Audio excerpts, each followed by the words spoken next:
All right, we're back for another week with our special guest, Jason Everett. And let's talk about this call to sainthood, right?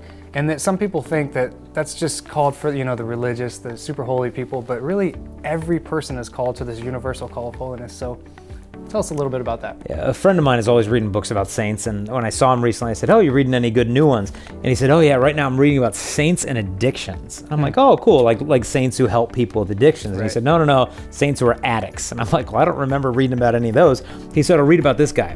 And gave me his name. His name was Saint Mark Ji Tiang Zhang. He's from China, and he was a husband and a father and a doctor, and he got sick from some stomach ailment, and he treated himself with the drug of opium, and he got addicted to it.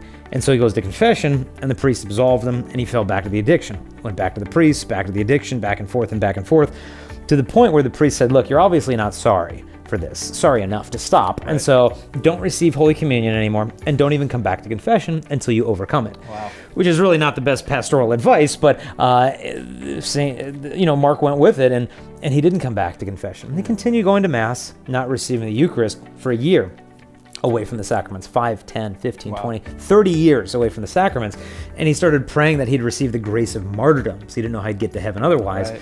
The Boxer Rebellion came into China the year 1900, and his whole family was led off to be executed. And his grandson said, "Where are we going?"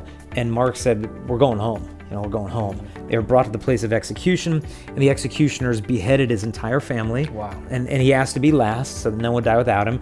And then he was beheaded while he was singing the litany of the Blessed Virgin Mary. And now he's a canonized saint in the Catholic Church who died addicted to opium. It's not a stained glass window, right, but it shows the saint is the one who gives his mess completely to Jesus. I love that last line the most, is giving your mess to Jesus. And also, be careful what you pray for, because God just may answer your prayers.